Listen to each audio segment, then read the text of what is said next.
दिल्ली सल्तनत, गयासुद्दीन बलबन का उदय और राजत्व सिद्धांत। दिल्ली सल्तनत के इतिहास में गयासुद्दीन बलबन 1266 से 1286 ईस्वी का शासन एक महत्वपूर्ण मोड़ था।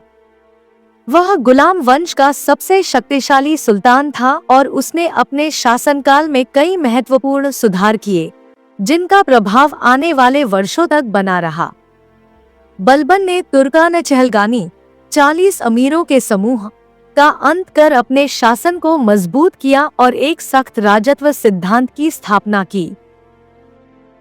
गयासुद्दीन बलबन का प्रारंभिक जीवन।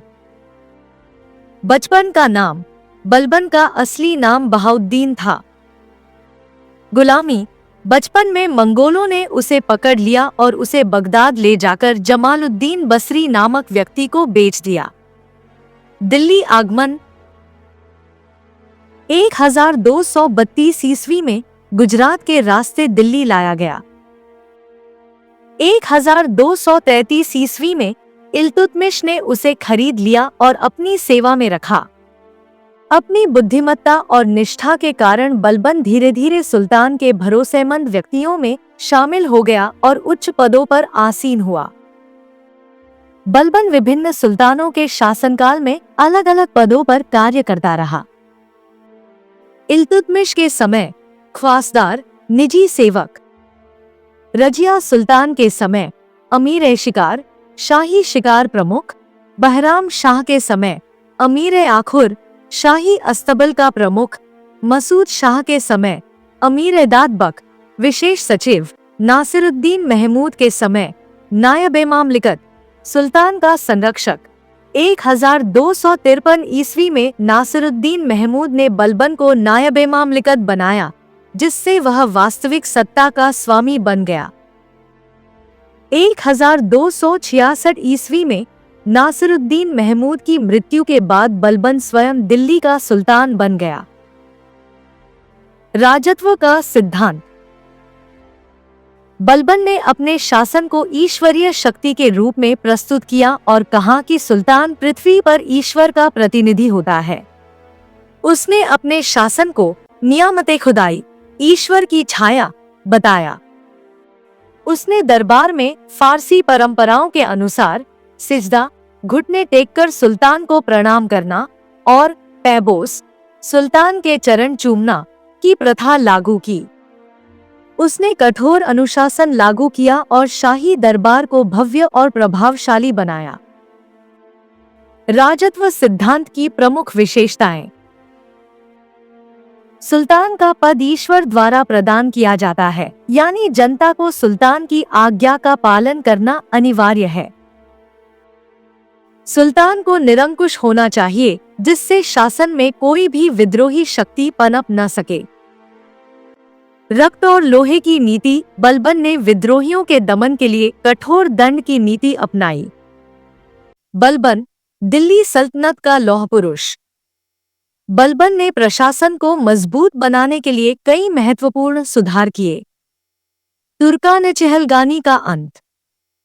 इल्तुतमिश द्वारा स्थापित 40 शक्तिशाली तुर्की अमीरों के संगठन तुर्कान चहलगानी को बलबन ने समाप्त कर दिया। उसे समझ में आ गया था कि यह शक्तिशाली सामंतवादी संगठन उसके शासन के लिए खतरा बन सकता है। उसने षड्यंत्रकारी और विद्रोही अमीरों को कठोर दंड देकर समाप्त कर दिया। वित्त और सैन्य प्रशासन में सुधार। वित्त विभाग, दीवान विजारत को सैन्य विभाग से अलग किया।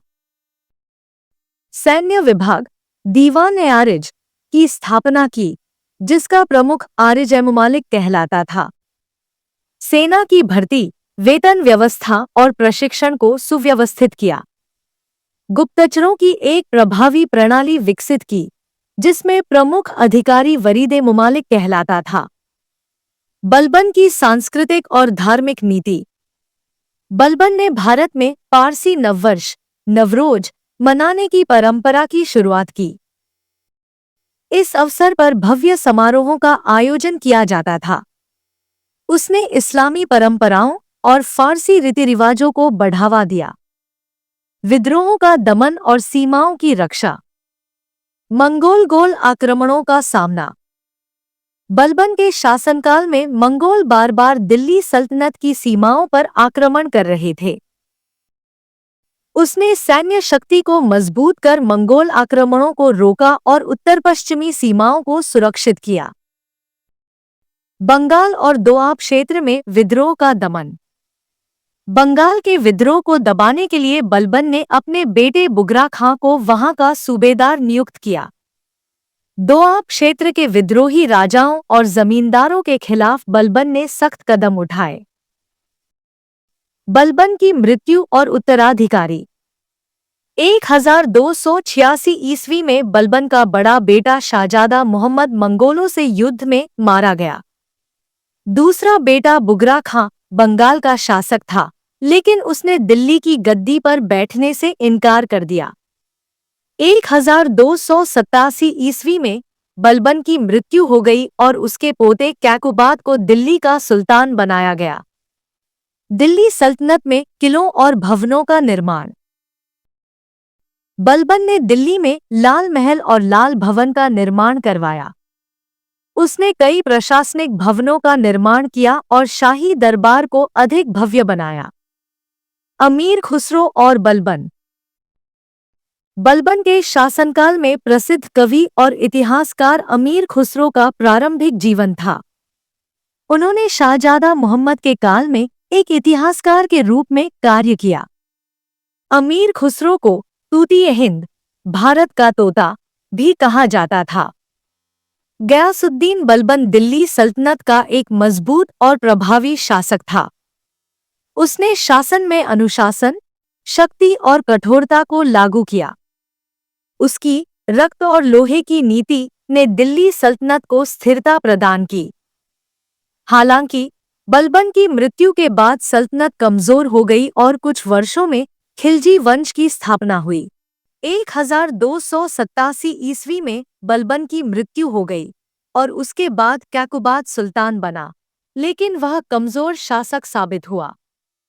बलबन ने दिल्ली सल्तनत में मजबूत केंद्रीकरण की नींव रखी और प्रशासन को कठोरता से चलाने की नीति अपनाई, जिससे सल्तनत मजबूत बनी। बलबन ने अपने जीवन काल में अपने पोते कैकुबाद को उत्तराधिकारी के रूप में चुना, लेकिन कैकुबाद एक कमजोर शासक साबित हुआ, जिससे गुलाम वंश का पतन तेज हो गया। 1290 में खिलजी वंश के संस्थापक जलालुद्दीन फिरोज खिलजी ने सत्ता पर कब्जा कर लिया और गुलाम वंश का अंत हो गया। अगर आपको यह वीडियो पसंद आया तो लाइक करें, शेयर करें और हमारे चैनल को सब्सक्राइब करें। इतिहास के बारे में और जानने के लिए कमेंट में अपने सवाल पूछें।